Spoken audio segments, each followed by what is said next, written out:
রংপুরের কাউনিয়া জামায়াতের আমির ডাক্তার শফিকুর রহমানের আগমন উপলক্ষে পথসভা অনুষ্ঠিত হয়েছে।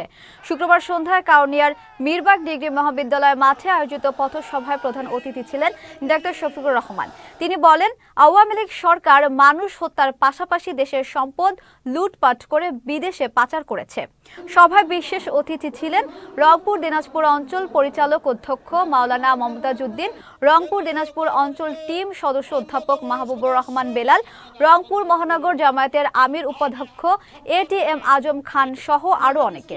সভাপতিত্ব করেন কাউনিয়া থানা আমির মাওলানা আব্দুস সালাম সরকার। এই দল স্বাধীনতার পরে 10,000 মুক্তিযোদ্ধা সহ 34,000 মানুষকে বিনা বিচারে খুন করেছিল।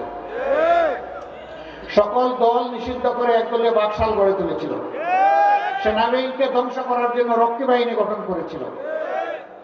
এই দলই আবার 1996 সালে ক্ষমতায় এসে সারা বাংলাদেশে ছোপ ছোপ রক্ত আর কাড়ি কাড়ি লাশ উপহার দিয়েছিল। আবার 2009 সালে এসে তারা সেই একই কাজ করেছে। অবশ্য 9 সালে ক্ষমতায় আসলে কি করবে এটা আবার 6 সালের 28 অক্টোবর জানিয়ে দিয়েছে।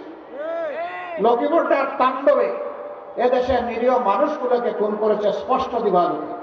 মৃতদেহের উপর, মরা লাশের উপর দাঁড়িয়ে এরা বিকৃত নৃত্য করেছিল সেদিন। এরা মানুষ নামের কলঙ্ক। এরপরে ক্ষমতায় আসার পরে 15.5 বছর তারা একই কাজ করেছে। ক্ষমতা থেকে পালিয়ে যাওয়ার দিন পর্যন্ত একই কাজ করেছে। এই যত মানুষ এদের হাতে আজ পর্যন্ত জুলুমের শিকার হয়ে নিহত হয়েছেন, মহান রবের দরবারে দোয়া করি আল্লাহ তাদের সকলকে শহীদ হিসাবে করুন। যারা আহত ভঙ্গ হয়েছে আল্লাহ তাআলা তাদেরকে ধৈর্য দিন এবং সুস্থতার নিয়ামত দান করুন।